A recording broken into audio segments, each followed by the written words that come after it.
அனைவருக்கும் சித்தர் வாக்கு ஜோதிடத்தின் மூலம் பாலச்சித்தர் பாலஜனா உங்களுக்கு நல் வணக்கங்களை தெரிவித்துக் கொள்கிறேன். இன்றைய தினம் நாம் என்ன பார்க்க போறோம்னா, வாழ்க்கையில ஒவ்வொருவருக்கும் வீடு வாசல், இந்த வீடு வாசல் நிரந்தரமாக அமையக்கூடிய யோகம், அதில் ஏற்படுகின்ற தலைவாசல், ஒவ்வொருவருக்கும் எப்படிப்பட்ட யோகமான தலைவாசல் அமைந்தால் வாழ்க்கை தலை சிறந்து விளங்கும் என்று ஒரு சிறந்த ஒரு பகுதியாக இந்த நிகழ்ச்சியில் வழங்கப்படுகின்றது. இந்த நிகழ்ச்சியில் அதற்கான பல நல்ல விஷயங்களை சொல்ல கடமைப்பட்டிருக்கிறேன்.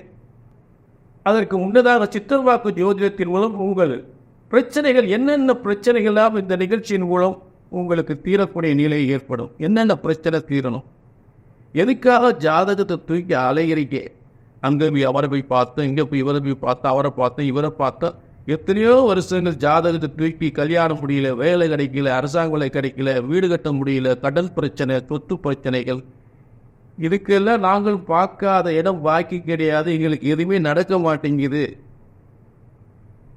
என்னமோ அப்போ முடியும்னாங்க, இப்போ முடியும்னாங்க, பிள்ளை கல்யாணம் முடிய மாட்டேங்குது. பையனுக்கு அரசாங்க வேலை கரெக்டாக கிடைச்சிருந்தாங்க, இப்போ பிறந்தது அரசாங்க வேலைக்காக பிறந்திருக்கான்னு சொல்கிறாங்க, ஆனால் இவனுக்கு வேலை கிடைக்கல உனக்கு. இப்படியெல்லாம் ஒவ்வொருத்தரும் சொல்லக்கூடிய எத்தனையோ இடத்துல ஜாதகத்தை பார்த்து சொல்லக்கூடிய விஷயத்தை நம்பி நாங்கள் அதுக்காக படத்தை செலவு பண்ணி இன்னைக்கு ரொம்ப வேதனைப்பட்டு உட்காந்துருக்கோம்.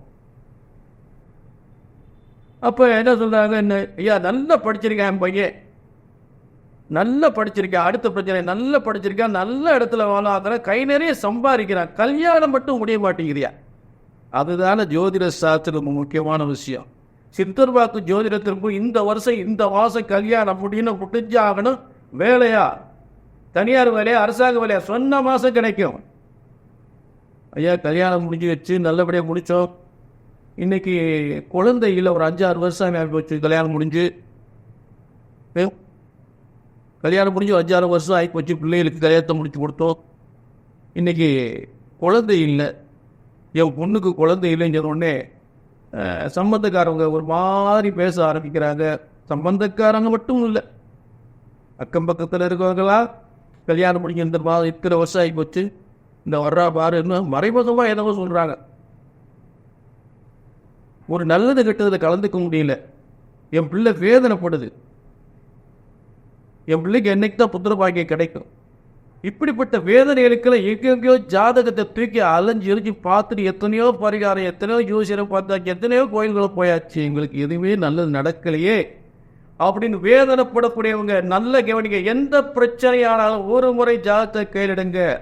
திரும்ப உங்களுக்கு என்ன உத்தரவாதம் போறேன், ஒரு ஜோதிடத்தின் பலன் சொன்னது நடக்கவில்லை என்றால் ஒன்று உங்கள் ஜாதகம் தவறாக இருக்க வேண்டும், இல்லை என்றால் ஜோதிடர் நான் தவறாக இருக்க வேண்டும். அந்த தவறு வரவே கூடாது. அவரை பார்த்து அப்படியே நடந்துச்சுன்னு சொல்லக்கூடியதாக இருக்கணும். சரி, இன்னைக்கு மீண்டும் ஒரு தலைவாசல், ஒவ்வொருவருக்கும் ஒவ்வொரு ராசிக்கும் என்னென்ன தலைவாசலில் இருந்தால் என்னென்ன யோகங்கள் ஏற்படும், தலைவாசல் சரியில்லை என்றால் என்னென்ன பாதிப்புகள் ஏற்படும் என்பதை தெளிவாக விளக்கமாக பார்ப்போம். அதாவது வாழ்க்கை என்பது வளமாகவும் தொழில் விருத்தியுடனும், வாழ்க்கை என்பது வளமாகவும் தொழில் விருத்தியுடனும் செல்வ செழிப்புடனும், முக்கியமாக ஆரோக்கியம், மனுஷன் ஆரோக்கியமாக இருக்கணும். அதுக்கு இருக்கிற வீடு ரொம்ப முக்கியம், இருக்கிற வீடு தலைவாசல் ரொம்ப முக்கியம். அதை முக்கியம் ஆரோக்கியமாக மனுஷன் ஆரோக்கியமாக இருக்கணும். எவ்வளோ சம்பாதிச்சாலும் உடம்பு கெட்டு போச்சுன்னா உடல்நிலை பாதிப்பு வந்தால் சம்பாதிச்சது ஒரு பிரயோஜனப்படாது. என்ன சம்பாதிச்சா என்ன பிரயோஜனம்? அப்படிப்பட்ட உடல் ஆரோக்கியம், தெம்பு, தைரியம், அதே நேரம் பேரும் புகழுடன் உற்றார் உறவினர் பார்த்து பெருமைப்படக்கூடிய வாழ்க்கையை தரக்கூடிய ஒரு அற்புதமான சக்தி, ஒரு சிறப்பான யோகம், அதுதான் வாஸ்துவினுடைய ஒரு அங்கம். வாஸ்துவினுடைய ஒரு அங்கம்தான் ஒவ்வொருவருக்கும் அந்தந்த ராசிக்கு ஏற்ற தலைவாசல். ஒவ்வொருவருக்கும் அந்தந்த ராசிக்கு ஏற்ற தலைவாசல் சரியாக அமையவில்லை என்றால் என்ன நடக்கும்? முதல்ல அதை தெரிஞ்சுக்குங்க. சரியா ஒவ்வொரு ராசிக்கும். ராசின்னு என்னங்க? ஒரு குழந்தை அம்மா உடலிருந்து வெளியே வந்த உடனே, வந்த உடனே இந்த ராசி இந்த நட்சத்திரத்தில் இந்த உடல் வெளியே வருது அப்படின்றதா ஒரு குழந்தை பரணி நட்சத்திரத்தை பிறகுன்னு வச்சுங்க. பரணி நட்சத்திரம் மேச ராசியில் அந்த குழந்தை பிறந்திருக்கு. இதுக்கு பேர் உடன் பிறந்த. அந்த உடல் தான் அந்த யோகமான தலைவாசல்ல வசிக்கக்கூடிய நிலை. அப்படி அதுல அந்த மாதிரி யோகமான தலைவாசல் இல்லை அப்படின்னா அந்த உடல் என்னென்ன பாதிப்புகள் ஏற்படும் என்பதுதான் அதுல விரிவா பார்க்க போறோம். முதல்ல நல்ல கவனிங்க. ஒவ்வொரு ராசிக்கும் சரியான யோகமான தலைவாசல் அமையாவிட்டால், சரியான திசையின் சரியான தலைவாசல் அமையாவிட்டால், முதல்ல பார்த்தீங்கன்னா தொழில் பாதிப்பு, அந்த குடும்ப தலைவனுக்கு தொழில் பாதிப்புகளை ஏற்படுத்தும். தொழில் பாதிப்புகளை ஏற்படுத்தியது மட்டுமல்லாமல் கடன் பிரச்சனைகளை அதிகப்படுத்திக்கிட்டு இருக்கு. கடன் பிரச்சனை அதிகப்படும். தொழில் பாதிப்பு கடன் பிரச்சனைகளை கொடுக்கும். அதே போல வேலை, ஒரு சொந்த தொழில் பார்க்கக்கூடியவங்களுக்கு இந்த மாதிரி வேலை உத்தியோகம் பார்க்க ஒரு நல்ல வேலை கிடைக்காது. அடிக்கடி வேலையில மாற்றம் ஏற்படும். ஒரு வேலையில் கூட நிரந்தரமாக இருக்க முடியும், ஒரு தொழில் கூட நிரந்தரமாக இருக்க முடியாது. புரியல? அடிக்கடி வீடு மாற்றம். அதாவது உங்களுக்கு சரியான தலைவாசல்ல போய் அந்த இடத்துல நீங்க குடி இருக்கல அப்படின்னா மீண்டும் வீடு மாற்றம். அந்த வீடை திரும்ப அதாவது எத்தனையோ நிறைய பேர் பார்த்துட்டேன். ஒரு 6 மாசத்துக்கு ஒரு வீடு மாறிக்கிட்டே இருப்பாங்க, வருஷத்துக்கு ஒரு வீடு மாறிக்கிட்டே இருப்பாங்க. ஏன்னா அவங்களுக்கு யோகமான தலைவாசல் சரியாக அமையவில்லை. அது தெரியாமையே அவங்க ஒவ்வொரு இடத்துலையும் குடி போய் திரும்ப வீட்டை காலி பண்ணிக்கிட்டே ஜாமான் சட்டை தூங்கிட்டே அலைவாங்க. அது மாதிரி ஒரு குடும்பம் எதுவுமே இருக்காது. அப்படிப்பட்ட வேதனைகள் நடக்கும். சரி, ஏன்னா ஒரு வீட்டை காலி பண்ணி ஒரு வீட்டுக்கு போறது சாதாரண விஷயம் இல்லை. அதனுடைய கஷ்டங்களை அனுபவித்து பார்த்தா தான் தெரியும். சரி, இதெல்லாம் ஏற்படும். அடுத்து பிள்ளைகளுக்கு முதல்ல கல்வியில தடைகள் ஏற்படுத்தும். பிள்ளைகளுக்கு நோய் நொடிகளை கொடுக்கும். பிள்ளைகள் மட்டும் உங்களுக்கும் நோய் நொடிகளை கொடுக்கும். திடீர்னு விபத்துக்களை உருவாக்கும். புரிஞ்சுட்டீங்களா? திடீர் விபத்துக்களை உருவாக்கும். அதே நேரம் வளர்ந்த பிள்ளைகளுக்கு காதல் பிரச்சனையை தாய் தகப்பனாரை எதிர்த்து பேசக்கூடிய ஒரு நிலை, குணாதிசயங்களை அந்த சரியான திசை அமையவில்லை என்றால், ஒரு கேடு விளைவிக்கக்கூடிய திசையில் நீங்க குடியிருந்து விட்டால் தாய் தகப்பனார் எதிர்க்கக்கூடிய பிள்ளைகளாக வளர்ந்து விடும். தாய் தகப்பனை எதிர்த்து பேசக்கூடிய பிள்ளைகளாக வளர்ந்து காதல் பிரச்சனைகளில் ஈடுபட்டு வீட்டை விட்டு ஓடிருங்க பிள்ளைங்க. உங்களை பிள்ளையாச்சு பையனா வீட்டை விட்டு வெளியே ஓடி. இதெல்லாம் இருக்கக்கூடிய திசையை பொறுத்து, அந்த யோகமான தலைவாசலை பொறுத்து. பாதிக்கப்பட்ட தலைவாசல் இருந்தால் இத்தனை பாதிப்புகள் உருவாகும். சரிங்களா? அப்ப அது மட்டும் இல்ல, இடப்பிரச்சனைகள், சொத்து பிரச்சனைகள், திடீர் விபத்துகள், உடல் ஆரோக்கியம் பாதிக்கப்படுவது, ஆபரேஷன். ஒரு ஆபரேஷன் பண்ணியிருப்பாங்க, திடீர்னு ஒரு ஆபரேஷன் வரும், திரும்ப இன்னொரு ஆபரேஷன் வரும். இப்போ தாங்க இது சரி பண்ண அதுக்குள்ள இன்னொரு ஆபரேஷன் பண்ண வேண்டிய சூழ்நிலை வந்துருச்சு அப்படிப்பாங்க. இப்படி ஏதாவது ஒரு பிரச்சனைகள் வந்து கொண்டே இருக்கும். அப்ப இதுக்கு அடிப்படையான விஷயங்கள் முதல்ல நம்ம இருக்கக்கூடிய இடம்தான் அந்த தலைவாசல். சரியான யோகமான தலைவாசல், சரியான திசையில் உங்கள் வீடு அமைந்து விட்டால், வாடகை வீடோ சொந்த வீடோ அமைந்து விட்டால், இத்தனை பிரச்சனைகளிலிருந்து நீங்கள் நல்ல விடுபடக்கூடிய நிலை ஏற்படும். நல்ல தொழில் அமையும், தொழில் விருத்தி ஏற்படும், பிள்ளைகளுடைய கல்வி நீங்க நினைச்ச மாதிரி. அதாவது பிள்ளைகளை இப்படித்தான் வளர்க்கணும், இப்படித்தான் பிள்ளைகளுக்கு நல்ல வேலை கிடைக்கணும், இந்த மாதிரி படிக்கணும் அப்படின்னு நினைச்சு போய் அதெல்லாம் நீங்க நினைக்கிற மாதிரி ஒரு டாக்டர் ஆகும்னு நினைப்பீங்க, அதே மாதிரி டாக்டர் ஆக்கலாம். ஒரு இன்ஜினியர் ஆகும்னு நினைக்கிறீங்க, இன்ஜினியர் ஆக்கலாம். ஒரு IAS, ஒரு IPS, நீங்க என்ன நினைச்சு அந்த குழந்தைய வளர்க்கணும்னு நினைக்கிறீங்களோ அது உங்களுடைய யோகமான தலைவாசல இருக்கும்போது அந்த பிள்ளைகள் கண்டிப்பா அந்த கல்வியில் மிகப்பெரிய வெற்றி ஏற்படுத்தும். இல்லாட்டின என்னத்த சொல்றது, என்னோட போராட வேண்டியிருக்கு. நல்லா படிக்கிறேன்றா, ஆனால் பாஸ் பண்ண மாட்டேங்கிறேன். பிரச்சனைக்கு மேலே பிரச்சனைக்கு வந்துக்கிட்டு பிள்ளைகளுக்காக தான் வாழ்க்கை. ஆக உங்களுடைய தலைவாசல் சரியாக அமைவிட்டால் பிள்ளைகளுடைய கல்வியை பாதிக்கும், பிள்ளைகளை உத்தியோகம் பாதிக்கும். திருமணம் தள்ளி போய்கிட்டே இருக்கும், திருமணம் நடக்காது. சரி, தப்பித்தாவது திருமணம் கல்யாணம் முடிச்சு வச்சுட்டீங்க பார்த்தீங்கன்னா குழந்தை இல்லாமல் போயிடும். ஏன்னா இங்கே இருந்த சக்தி அங்கே உருவாயும். அதாவது அந்த காலத்தை சொல்லுவாங்க, பார்த்து பேசுப்பா செவத்து கூட காது கேட்கும். உண்மை.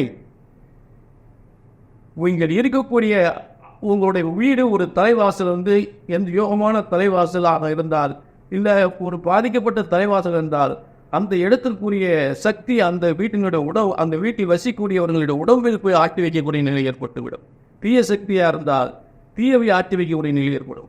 யோகமான சக்தி ஒரு திசையில் ஒரு யோகமான வீட்டில் குடியிருந்தால் அந்த யோகம் அப்படியே உங்கள் உடம்புக்குள் போய் உங்களை மிகப்பெரிய உயர்ந்த இடத்திற்கு கொண்டு செல்லும், பேரு புகழோடு உங்களை வாழ வைக்கும். சரி, இப்படிப்பட்ட விஷயங்கள்லாம் இந்த வாஸ்து என்று சொல்லக்கூடிய ஒரு அங்கமான தலைவாசலில் நிச்சயமாக உண்டு. இப்போ மேசராசி எடுத்துக்கல, மேசராசி இது பொதுவாக மேசராசி என்றாலே தெற்கு வடக்கு என்பது பொதுவானது. இப்போ மேசராசிக்கு இன்னைக்கு பார்ப்போம். தெற்கு வடக்கு என்பது பொதுவாக மேசராசிக்குரிய தெற்கு தலைவாசலாக இருக்கலாம், வடக்கு தலைவாசலாக இருக்கலாம். ஆனால் அசுவதி நட்சத்திரம் என்பது கண்டிப்பாக தெற்கு திசையில் தான் நீங்கள் இருக்கணும். அசுவதி நட்சத்திரத்தில் பிறந்தவர்களுக்கு கண்டிப்பாக தெற்கு திசை யோகமாக அமையும். புரிஞ்சுட்டீங்களா? அடுத்து பரணி. ஆக பொதுவாக மேசராசிக்கு தெற்கு திசை இருந்தாலும் பரணி நட்சத்திரத்தில் பிறந்தவர்களுக்கு தென்கிழக்காக நீங்கள் உங்கள் தலைவாசலை அமைத்துக் கொண்டால் வாழ்க்கையில் எல்லா யோகமும் சிறந்த யோகங்களும் பெறக்கூடிய அருமையான காலங்களாக, உயர்ந்த காலங்களாக, சிறந்த காலங்களாக உறுதியாக அமையும். பரணி நட்சத்திரத்தில் பிறந்தவர்கள். ஆக அசுவதி, பரணி, கார்த்திகை 1ஆம் பாதம். இந்த கார்த்திகை 1ஆம் பாதத்தில் பிறந்த வடகிழக்காக கார்த்திகை அசுவதி, அதாவது மேச ராசியில் அசுவதி நட்சத்திரத்தில் பிறந்தவர்களுக்கு தெற்கு, பரணி நட்சத்திரத்தில் பிறந்தவர்களுக்கு நல்ல கவனிங்க தென்கிழக்கு, கார்த்திகை நட்சத்திரத்தில் பிறந்தவர்களுக்கு வடகிழக்கு. ஆனால் நான் என்ன சொன்னேன், பொதுவாக நீங்கள் தெற்கு திசையோ வடக்கு திசையோ இருக்கலாம். இன்னும் சரியாக நூல் பிடிச்ச மாதிரி ஒரு சரியான திசை என்றால் அசுவதி தெற்கு, பரணி தென்கிழக்கு, கார்த்திகை வடகிழக்கு என்ற திசையில், அதாவது இதெல்லாம் 2 திசைகள் சந்திக்கக்கூடியதான் தென்கிழக்கு வடகிழக்குன்னு சொல்லக்கூடியது. அப்போ 2 திசையினுடைய யோகம் அப்படியே மிகப்பெரிய ஒரு உயரமான இடத்திற்கு கொண்டு செல்லும், உயர்ந்த செல்வத்தை கொடுக்கும், உயர்ந்த பதவியை கொடுக்கும், கடன் பிரச்சனைகளே வராது. ஆக இதுதான் ஒரு மனிதரை பார்த்தீங்கன்னா ஒரு நிறைய ஜாதகத்தை தூக்கிட்டு அலையாவே இதிலே நிறைய விஷயங்கள் மிகப்பெரிய வெற்றியை கொடுக்கக்கூடிய நிலையை உருவாகும். சரி, இந்த நான் சொல்லக்கூடிய விஷயங்கள் உங்களுக்கு கண்டிப்பாக ஒரு பயனுள்ளதாக இருக்கும். அடுத்து இன்னைக்கு மேசராசியுடைய தலைவாசலை பற்றி பார்த்துட்டோம், சரிங்களா? ஆக மேசராசிக்காக முக்கியமாக எந்த திசையில் குடி போகக்கூடாது, எந்த தலைவாசலில் குடி போகக்கூடாது, மேற்கு கண்டிப்பாக போகாதீங்க. நேரடி கிழக்கிலையும் போகக்கூடாது, நீங்கள் நேரடி கிழக்கில் போகக்கூடாது. அதே நேரத்தில் வடக்கு பக்கம் தலைவாசல், வடக்கு தலைவாசலும் கிழக்கு தலைவாசலும் கண்டிப்பாக வேண்டாம். புரிஞ்சுட்டீங்களா? அதை நான் சொல்லக்கூடிய தலைவாசலில் உங்கள் வாழ்க்கையை உங்கள் தலைவாசல் உள்ள அந்த வீட்டில் குடியிருந்து பாருங்க. உங்களுடைய அத்தனை சிறந்த யோகங்களும், உங்களுடைய குழந்தைகளுடைய யோகங்கள், உங்களுடைய தொழில் முன்னேற்றங்கள், கடன் பிரச்சனை எதுவாக இருந்தால் கடனே உருவாகாது, கடன் நிவர்த்தி அடையும், தொழில் பெருகும், வருமானம் பெறும், சொத்துக்கள் சேரும், சொத்து பிரச்சனைகளை நல்லபடியாக முடியும், பிள்ளைகளுக்கு புத்திர பாக்கியம் தடப்பட்ட புத்திர பாக்கியம் மீண்டும் அந்த புத்திர பாக்கியம் கிடைக்கக்கூடிய நிலை கண்டிப்பாக ஏற்படும்.